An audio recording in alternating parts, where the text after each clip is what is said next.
स्वतंत्रता दिवस की खूब सारी शुभकामनाएं, खूब बधाइयाँ। जिस जमीन के बारे में कभी किसी शायर ने कहा था, शहीदों की जमीन है जिसको हिंदुस्तान कहते हैं, ये बंजर हो के भी बुज़दिल कभी पैदा नहीं करती। मैं आज उसी जमीन, उसी मुल्क की बेहतरी की दुआ करता हूँ और टिकाना इंटरनेशनल लॉजिक्स क्लासेस की तरफ से आज ये कार्यक्रम आयोजित हुआ है। मैं दोनों के संयोजक और संचालक महोदयों को बधाई देना चाहता हूँ। यहाँ पे सनी भैया, शिवम गुप्ता भैया, रजत भैया, मेरे बड़े भैया जयंत यादव, आप सभी का बहुत बहुत आभार। आपके सामने 4 बातें रखने का सौभाग्य मिला, मैं कृतज्ञ रहूँगा। यहाँ सामने कृष्ण मंदिर है और शिक्षा का पवित्र आंगन। तो धर्म और ज्ञान के इस साझा कार्यक्रम के जो अध्यक्ष महोदय हैं, मैं उनसे औपचारिक शुरुआत की मांग करता हूँ।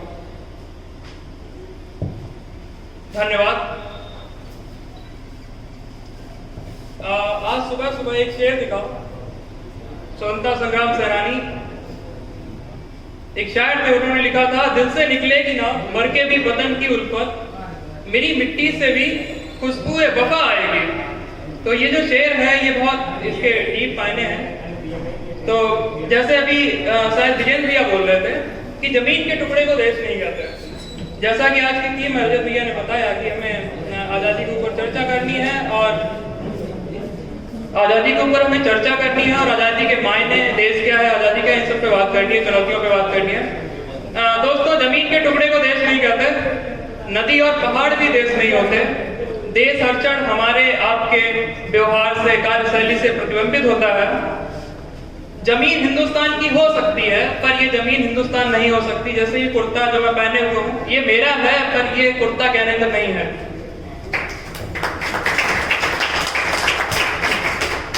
स्वतंत्रता या आजादी, इनके बहुत बारीक और अंदरूनी चीजें हैं, लेकिन जब हम आज के सापेक्ष में इन्हें देखेंगे तो हमें देखना होगा कि न्यायपालिका, कार्यपालिका, विधायिका, मीडिया स्वतंत्रता पूर्वक अपना कार्य कर पा रहे हैं, अपने कर्तव्यों का निर्वहन कर पा रहे हैं या नहीं कर पा रहे हैं।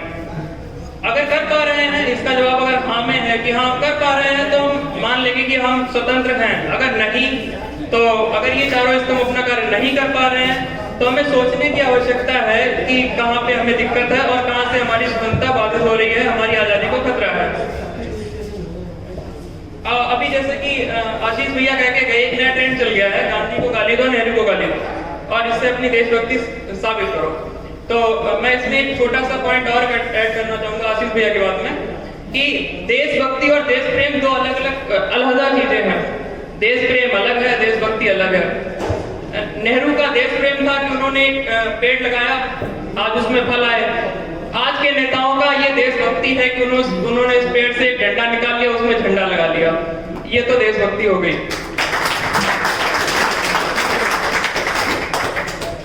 जब देश आजाद हुआ तो गांधी जी कलकत्ते में थे। गांधी जी उस टाइम पे कलकत्ते में थे, तो उन्हें जब सूचना मिली तार के द्वारा, तो वो रोए और उन्होंने कहा कि ये वो आजादी नहीं है, ये वो स्वराज नहीं है जिसकी मैं कामना करता था। उर्दू के बेहतरीन शायर हुए फैज अहमद फैज, वो उस टाइम पे लाहौर में थे। उन्होंने एक बहुत खूबसूरत गजल कही, मैं उसका एक शेर पढ़ना चाहूंगा कि ये दाग उजाला, ये शबे गजीदा शहर, वो इजहार था जिसका ये वो शहर तो नहीं। मतलब ये वो आजादी नहीं जिसकी हमें कामना थी, ये वो फ्रीडम नहीं है जो हमने मांगी थी, ये वो फ्रीडम नहीं है जो हमने मांगी थी। अब जैसे स्वतंत्रता की इंडेक्स की बातें आती हैं बहुत सारी, तो हम सब उनकी इज्जत करते हैं। डॉक्टर बाबा साहेब अम्बेडकर जी, उन्होंने किताबें लिखी, जाति का विनाश और रेडिकल इन हिंदुइज्म, ये उनकी लिखी हुई किताबें हैं। मैं फैक्ट पे बात करता हूँ। ऐसी 2 किताबें, जाति का विनाश और रेडिकल इन हिंदुइज्म, लिख के उन्हें कोई धमकी नहीं मिली, कोई थ्रेट नहीं मिला। और आज हम देखते हैं कि अरुंधति राय और तस्लीमा नसरीन जैसे लोगों की हत्याएं कर दी जा रही हैं, उन्हें धमकियां मिल रही हैं। आज कोई सिरफिरा एक पोस्ट लिख देता है तो पूरा बेंगलोर फूंक दिया जाता है। 3 दिन पहले की बात है। क्या लगता है सच में आजाद हैं हम? दुनिया बड़े बड़े आविष्कार और खोज कर रही है और हम अभी भी अपनी पसंद की लड़की से शादी तक नहीं कर सकते।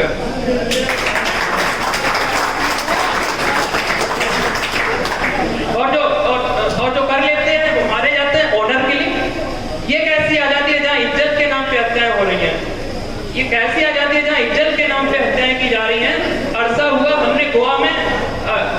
ध्यान देने की बात है ये थोड़ी सी। अरसा हुआ हमने गोवा में सिंगल लार्जेस्ट पार्टी के नाम पे सरकार बनते देखी, सीएम बदलते देखा।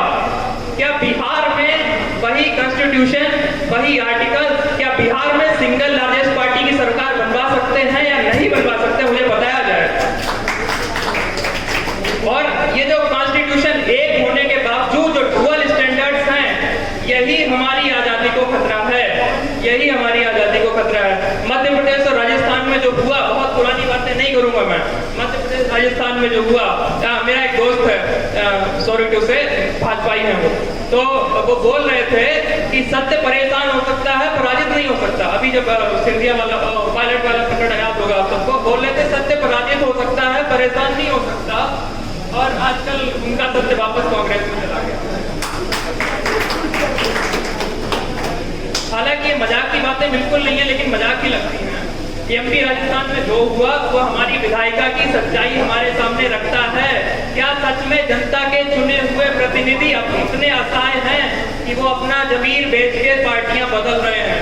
क्या वो इतने असहाय हैं जिन्हें हमने चुन के भेजा? क्या सदन की गरिमा का इतना भी मान नहीं रखा जा सकता? न्यायपालिका पे आते हैं, न्यायपालिका की जो हालत है, व्हाट्सएप पे आजकल कुछ चीजें बहुत तगड़ी मात्रा में आ रही हैं। जैसे आता है कि 70 साल में पहली बार ये हुआ, बहुत आता है ये, आप सबके पास आता होगा, मेरे पास तो खूब आता है। तो आता है कि 70 साल में ये पहली बार हुआ।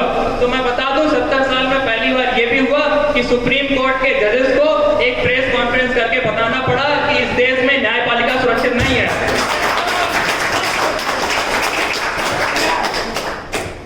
जस्टिस लोया याद है? जस्टिस लोया याद होगा आपको? अब बताओ, आजाद हो? इंदिरा, आपको बताते हैं, अभी एक भैया आए थे, बोल रहे थे इंदिरा गांधी के टाइम पे, हाँ प्रेस की स्वतंत्रता पे बाधा थी, मैं मानता हूँ, लेकिन आपको याद होगा कि जब इंदिरा गांधी को कोर्ट में ले जाया गया, रामचंद्र गुहा की किताब है, आप सबको पढ़नी चाहिए, तो इंदिरा गांधी को जब कोर्ट में ले जाया गया तो जस्टिस ने कहा कि कोई भी व्यक्ति इस महिला के आने पर खड़ा होकर इसका अभिवादन नहीं करेगा, और लोगों ने कोर्ट की बात मानी। क्या आज के परिप्रेक्ष्य में यह संभव है? अगर नहीं तो हमारी आजादी को खतरा है। और आजकल मीडिया प्रतिष्ठान कुछ ऐसे हैं, ऐसे चैनल हैं जिनका मैं नाम लेता हूं तो आप हंसने लगोगे। इनके सर्वे के परसेंट 120% होने लगे, सच में बता रहे, इनके सर्वे के परसेंट 120% में जाने लगे। और आपने देखा होगा इनकी चालाकी, जो सर्वे कराते हैं कि मोदी जी आने चाहिए, नहीं आने चाहिए, जब 70% लोग कह देते हैं नहीं आने चाहिए, तो उसके बाद वो उसमें लाल की जगह हरा कर देते हैं ताकि जनता को पता ना लगे। इतने बेवकूफ नहीं है हम। ये तो सच है कि हर सरकार में मीडिया सरकार की तरफ झुकती थी, लेकिन इतना झुक जाना, ये मतलब जमीन कुछ तो जिंदा रखो साहब। दरअसल टीवी पे हम आज न्यूज के नाम पे एजेंडा देखने लगे हैं। जिस पार्टी का चैनल होगा, और मेरा भतीजा है, बहुत छोटा है, तो बच्चे बताने लगे हैं कि कौन सा एंकर किस पार्टी का है, कौन सा चैनल किस पार्टी का है। 21वीं सदी में सूचना और संचार के माध्यमों का इतना बिका हुआ बर्ताव नाकाबिले बर्दाश्त है, और यही बातें हैं जिनसे हमारी आजादी को खतरा है। धर्म की स्वतंत्रता, ये एक अलग चीज है कि धर्म के हमने कुछ ठेकेदार मान लिए हैं। हालांकि धर्म पे बातें करना अच्छी बात नहीं है, लिंचिंग हो सकती है, लेकिन फिर भी फिराक साहब ने लिखा था कि फिक्रे सूनो जिया तो छूटेगी, मिन्नते इनो आ तो छूटेगी, खैर दोजक में मैं कहते हैं शराब को, खैर दोजक में मैं मिले ना मिले, शेख साहब से जहां तो छूटेगी। मतलब अगर हम मर भी जाएं, दारू मिले ना मिले, कम से कम शेख साहब की बातों से तो जान छूटेगी। और जैन भैया का आदेश आ रहा है मेरे लिए, खैर मैं चाहता हूँ कि एक कविता पढ़ने की इजाजत दे दीजिए मुझे। Thank you. बहुत छोटी सी कविता है, 4-5 चंद। अब तक सुनते आए थे कि गद्दारों से खतरा है, अब तक सुनते आए थे कि गद्दारों से खतरा है, अब भारत को भारत की सरकारों से खतरा है। जो नैतिकता आदर्शों पर आगे बढ़ने वाले थे, जिनके आने से हम सबके अच्छे दिन आने वाले थे, जिनको हमने वोट दिया था अच्छे दिन के वादों पर, आंखें मूंदे बैठे हैं वो जनता की फरियादों पर। मनु की प्रतिमा से सज्जित न्यायालय के दरवाजे देखे। एक महात्मा जी थे, उनका नाम था मनु महाराज। उन्होंने एक किताब लिखी मनुस्मृति, उसमें लिखा है हिंदू को क्या करना चाहिए क्या नहीं। बहुत वाहियात किताब है, जिसने ना पढ़ी हो मुझसे, जिसने ना पढ़ी हो वो मुझसे उसका इंग्लिश में ट्रांसलेशन मेरे पास है, मुझसे ले ले। वो मुझे एक तरह से मतलब ऐसा लगता है कि क्या कहें, उसमें कुछ आजादी बचेगी नहीं अगर वो लागू हो गया।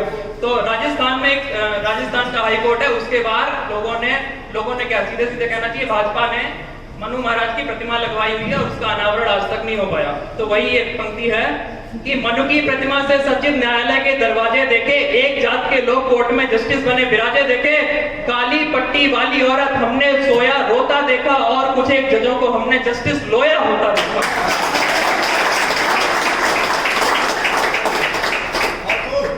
धन्यवाद।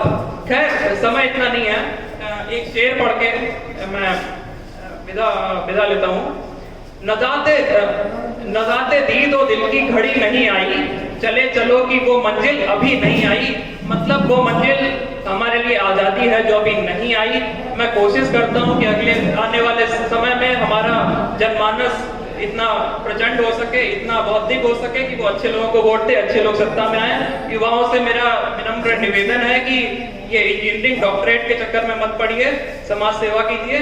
आपसे ही आपका भला होना है। कोई